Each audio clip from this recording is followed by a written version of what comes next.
Hello, this is Desiree Chappell. It's Tuesday. Welcome to the Roundtable, where we have in-depth conversation with the experts as well as those on the front lines of perioperative care. Top Bed Talk. This morning we have the opportunity to sit down with an anesthesiologist, Dr. Arman Dagal from the University of Washington in Seattle. Good morning, Dr. Dagal. How are you this morning? Good morning, Desiree. Good. I'm good, thank you. Just give me a little bit of your background, what you've been doing at your facility with enhanced recovery.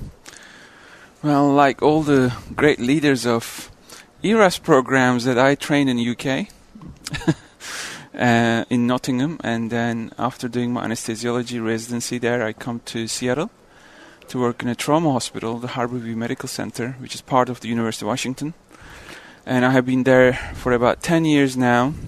One of my main ambitions to bring the perioperative medicine concept that I learned from UK to my practice, my organization. So I start working on implementation of ERAS type of work, pathway development and transformation of care.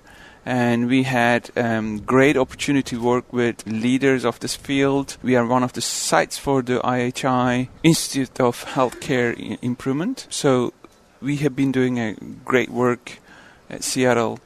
The other thing that I sort of started to learn and felt like I need to develop myself further to help with the change management, I started to take a course on executive master's program on healthcare management at University of Washington. So I'm just finishing that, and that will also help my organization and help myself to do the change management. The things that you already learned, have you already started implementing those within your practice? Yes, it's made a big difference? Exactly. So today again we have been hearing about change management and how to sort of lead the organization, help to make decisions and move forward towards ERAS implementation.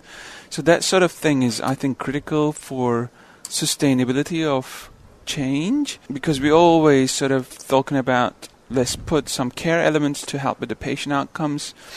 But those care elements, if you don't anchor them well into your practice, doesn't become part of your day-to-day strategy, usually fades away over time. To prevent that, I think we start to come to the concept of, what is after ERAS? What will it look like? Are we going to call ERAS of ERAS in a 3 to 4 years' time? What it's going to become like? So we want to sort of come to the concept of perioperative medicine. I think a lot of organizations, when they first start out, it's ERAS, and then you soon realize that that's kind of just a smaller piece of the broad, perioperative continuum. Exactly. And how do you manage that? And I guess in calling it enhanced recovery, I guess you can call it enhanced recovery. Mm-hmm. Have you guys thought about that model, and where are you going with that in your practice? Yeah, so we feel, organization feels, ERAS. Certainly, I have been sort of partnering with my surgical colleague to implement ERAS in a system-wide level now at University of Washington. So we have 4 sites, 4 large hospitals. They're already doing ERAS, but we want to standardize across the system. So we look at the same dashboards and we evaluate our patient outcomes together. So that is going to take place. We're working hard on that. But again, when we think about, okay, we have done the ERAS components, what is going to be the next thing? As you say, we're expanding every day further out from the operating room to preoperative phase and postoperative phase, post-acute care management, discharging patients to SNF, and then how we're going to manage them in SNF. So all these things are taking place. So it's becoming more like a perioperative medicine care. And partners of this care is undetermined for now, because this hasn't been the focus in medicine. So I think there's a space there to work towards developing these teams and physician, nursing, and all the allied care professionals to support that space. Yeah. So we just have a couple more minutes now. And I was just wanting to get an idea of your feelings about how the meeting's gone over this weekend. I know you had told me that you were here 2 years ago, or in the DC meeting 2 years ago. So what are you able to, it's been maybe a couple of your favorite sessions, and then what are you going to be able to take home with you and kind of put into action when you get home? This meeting is always great to meet with the key stakeholders and leaders in the field of ERAS.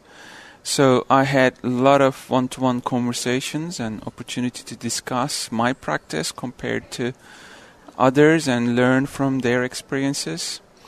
More specifically, there was a great emphasis on hypotension-related patient outcomes, intraoperative hypertension. That was huge learning opportunity for me to understand the relationship of goal-directed hemodynamic management. Again, there's an emphasis on the hemodynamic management rather than fluid management now.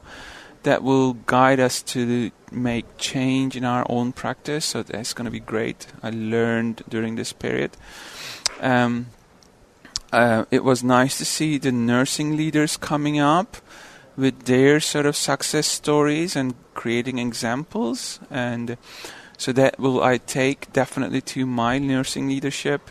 I took some pictures of the slides, and I will make some referrals for them to start getting excited about how they're going to produce this in a scientific platform. Mm-hmm.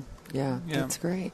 Well, Dr. Dahl, thank you so much for sitting down with us here at the Roundtable at ACER 2018. I hope we can stay in contact and have more discussion here as soon as you finish up your master's program and see how that's taking you and where it's taking your program through the next year or so. So thank you so much. Have a great day. Thanks. Top Med Talk. Be sure to follow us on social media, Twitter, LinkedIn, and Facebook, and subscribe to our newsletter, where Monty and I give you highlights from the previous week. Also, check out our calendar for the next Top Med Talk event. You've been listening to the Roundtable on Top Med Talk. Have a great day.